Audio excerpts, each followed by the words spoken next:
Assalamualaikum. My name is Shahira. In this new series of Food and Faith, Muslim SG together with the Asatiza Youth Network and their invited guests will discuss the relation between food, faith and culture. We will bring you friends from other faiths to discuss respective religious festivals and observation, and us sharing about ours too, together with me spicing the beauty of different faiths. It's easy to see when Chinese New Year is around the corner. Festive scarlet decoration adorns every street, storefront and home. Chinese New Year is one of the cultural celebrations associated with wealth and good fortune. Besides the lanterns and family visits, Chinese New Year delicacies also have a special meaning behind them. Let's check it out in today's episode.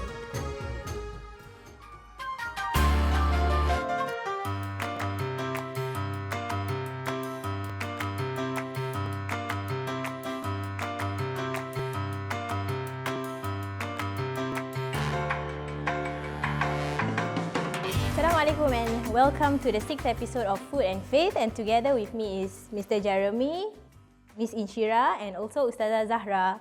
And Assalamualaikum and hi and welcome. Thank you for joining me to this session. Thank you. At the same time also I guess the audience can actually guess ready with all the red colours, with all the different delicacies, oranges, and they know that we are, as in you guys are celebrating the upcoming Chinese New Year. Yep. So as you can see, like when it comes to Chinese New Year, we always talk about food also, right? I mean, food is very it's a very, very important part of celebration as well. So Mr. Jeremy, I see like a lot of delicacy on the table. Orange, love letters. Yeah. Maybe you can share with us, is it compulsory or is this like a must-have during Chinese New Year celebration? In all the delicacies here? Yeah, I think it's definitely a must-have. Food is definitely a must-have during Chinese New Year. Maybe we can start off my favorite, the pineapple tarts. This actually, in regards to pineapple tarts, it's a direct translation to Ong Lai, which is actually prosperity coming to your incoming prosperity. So I think you might have seen things like people rolling the pineapple when they go to their new homes. So it's really like bringing in luck into the new home, especially that kind of thing.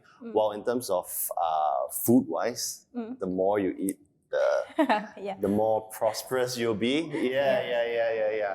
Goes pretty in sync with all the other food as well, which is something like maybe the love lettuce. So it kind of looks like a gold bar. Oh, okay. So yeah, you're kind of like eating wealth in that aspect. Yeah. If you take a look at it, it's kind of shaped when you tilt it horizontally. Then when you put it, it's really like eating gold bar like that.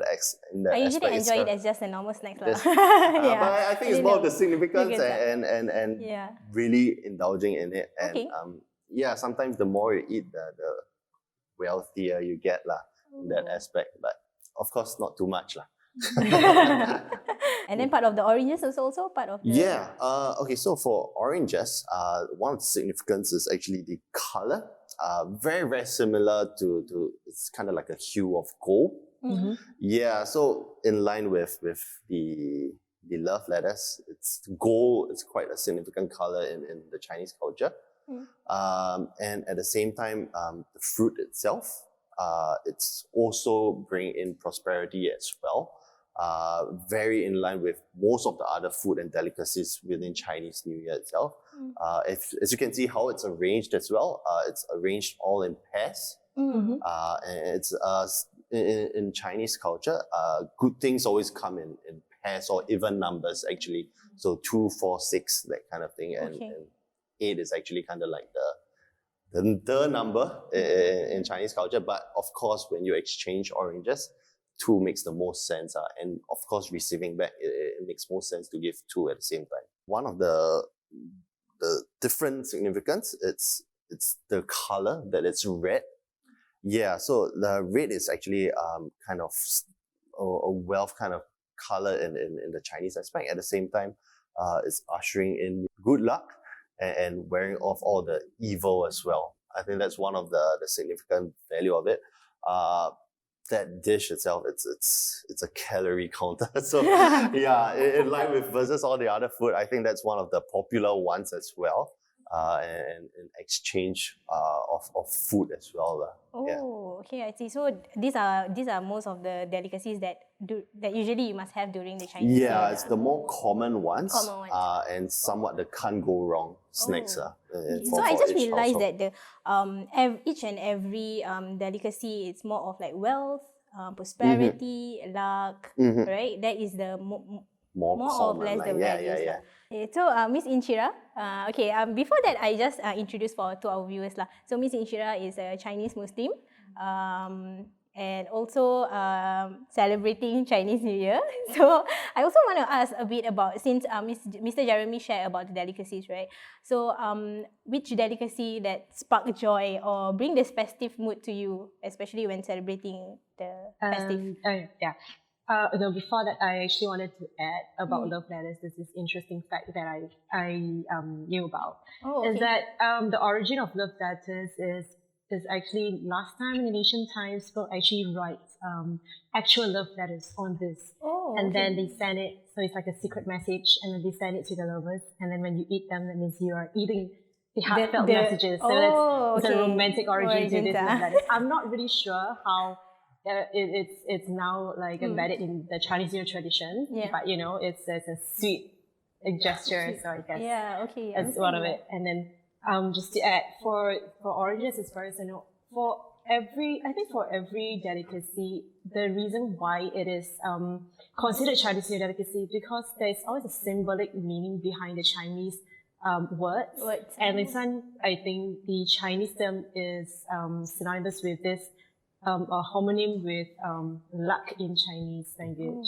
Yeah, so that's why we have oranges. Oh, okay. There's an Okay. additional info to Yeah. what Jeremy shared also. Okay, so for my question, evoke joy, I really think it's Yu Sheng.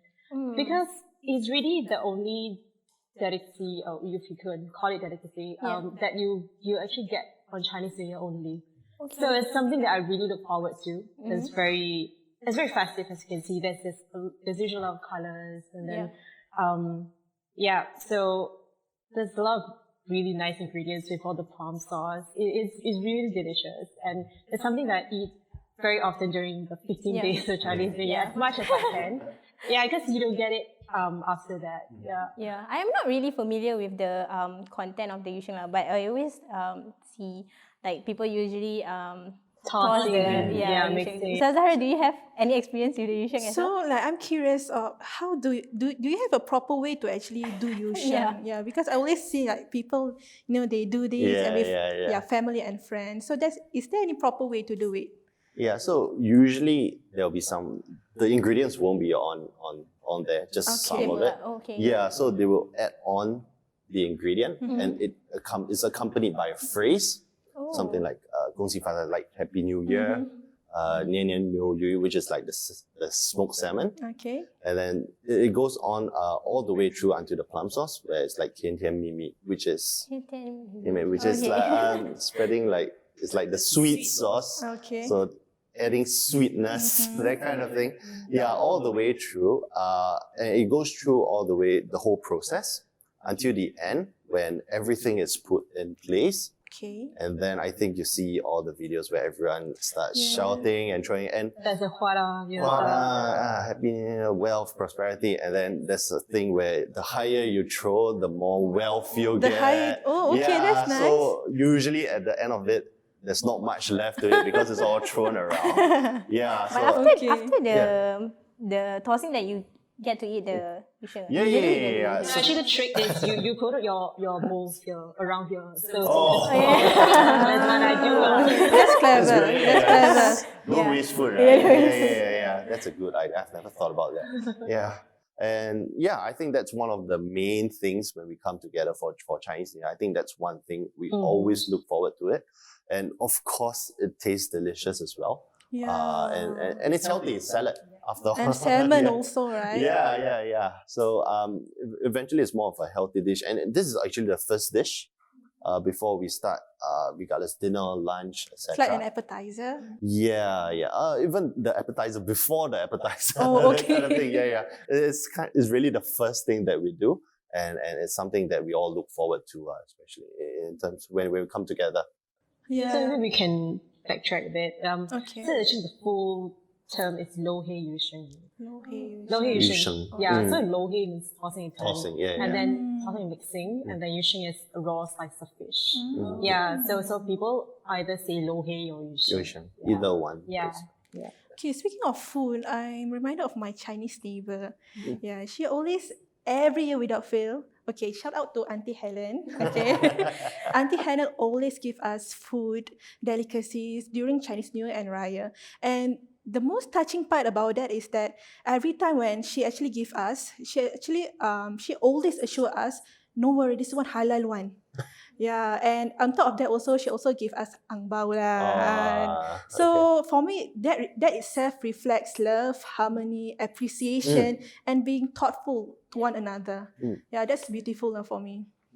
I think that's one thing that we try to do. We try to share as much with our neighbors, especially considering how close we live with each other. Likewise, like Hari Raya snacks is something that I love. Really, the ones is the conflict with the honey. chocolate one. yeah. Oh, I chocolate. have no idea what name it is, but that one I could finish the whole box on its own. But yeah, I think it's more about the sharing culture in Singapore and being respectful, like you mentioned, making sure there's halal Yes. before giving an Now also offering we to have each like other. halal Yu Sheng, Yeah, right? yeah. So I think It's there's no really- problem for Chinese Muslim and non-Muslim to actually do it Definitely, together. Yeah, it's very Definitely. common, especially in offices, workplaces. You will Yeah. definitely have this.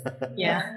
I think they always spare a thought for that as well, making sure that everyone gets Yeah. to participate. Like in you that, mentioned, also it's very healthy because it's more of the Yeah. vegetables, and then Yeah, you have it is also plum sauce, right? It is plum sauce. Yeah. Yeah, kind of like make up for the rest of that. The lah. rest. Talking about the delicacies, right? I also want to know like how you go about your day during the Chinese New Year and the significance of actually celebrating this Chinese New Year itself. I think the first part is the reunion dinner, where it's one day before the Chinese New Year. It's where we come together as many generations as possible, kind of like starting the new year ahead, forgetting whatever happened the year before, and then starting the whole new year afresh, having this reunion dinner with your relatives, 3 generations, 4 generations, and then the next day, that's where we do our visitations. So we usually go to someone's house, a relative's house, and we usually greet them with 2 oranges and with a 恭喜发财, Happy New Year. And then maybe with a message like 身体健康, which is like wishing you like health ahead with the year ahead kind of thing. And then we go on from house to house doing the same things. At the same time, we do exchange the red packets as well. Yeah, so that's one significant thing that a lot of people look forward to, but it's more of a receiving and giving kind of gesture. Yeah. I would like to actually wish and greet my neighbor, my Chinese neighbor. So how do I go about that? How do I do that? Is there any like specific phrases that I can actually say to them? Yeah, how? It's really as simple as, hey, 恭喜发财, Happy New Year. 恭喜发财. Yeah, I think新年快乐. 新年快乐. Happy New Year. Okay, I need to record that actually. So just So now that I you mentioned won't about like pronounce going before family, like family to family, as a house to house, right? Yeah. But for this year, so you just Yeah, there's a little bit more restrictions in terms of the number of people that can visit and the number of visits as well. We're a little bit restricted from that, but at the same time, we're just being respectful, as what we mentioned. Health is the theme this year versus anything else. So yeah, we're just trying to be even from the reunion dinner, from what I understand, you can't go with your extended family. Yeah, so it's a little bit different. But yeah, that's what the past 1.5 years has been. We're just adapting to the times ahead, lah. So besides oranges, also I understand that you give also ampao, right? Maybe you want to share like what is the significance of having ampao during like Chinese New Year? Yeah. Is it similar to Duit Raya? Yeah, it's actually similar. So actually, originally the hangbao is given to children for well wishes and blessings. But now it's for filial piety, to show appreciation to our parents and grandparents and whoever who raised us. So, well, if I had to say what's the origin of this hangbao tradition, I would say I think this is one of the folklore in Chinese mythology. Once upon a time, there's this demon. I think it's called Sui Sui. So it terrorizes a village, and then terrorizes children in that village. And then, so one day, I guess, there's this 8 immortals in the Chinese, the celestials in the Chinese mythology. So they came, and then they turned into a blinding light. And then that ward off away all the demons. And from then on, what people do during Chinese New Year is to have these coins hidden in a red packet under a child's pillow to ward off those demons. That's how it comes about. So the number of the red packet also has to be in even number 2, 4. That's just because even number is lucky in Chinese. So it should be 8, 8 bar, right? I think even... it sounds like fa, which is fortune or luck. But it's mostly, we try to give in denominations of 8. Even numbers can be a bit, because 4, it's avoided. We avoid 4. Because of, it usually relates a little bit more to death or bad luck kind of thing. But usually 8. 18 denominations. 88. 28. That kind of numbers. In Islam, we also actually encourage giving. Okay, giving is actually reflect love, praying for someone. And also when you talk about prosperity and praying for health for someone, in Islam also we actually greatly encourage it, greatly emphasize when we actually pray for prosperity in health and wealth. We do not limit it to the abundance of wealth and health also, but also it's like we asking for the blessings in both. So however wealthy we are or healthy we are always in goodness, doing good, using this wealth and health to actually help others and also show gratitude to God. So there's a prophetic narration. Our Prophet, peace be upon him, said that there is nothing wrong to actually wanting to be wealthy as long as someone is mindful to Allah. And being healthy and mindful to Allah is better. And cheerfulness is part of blessing. So I can see the similarities in Chinese New Year and also Raya. There's a prominent part in our festivity where it involves wealth, which is for us to be receiving the angbao, right? So as much as it's about receiving, it's also about giving. So it symbolizes happiness. And of course, we always agree that it also strengthens bond. And that's the beauty of it. To add also, there's a concept of giving will increase more love.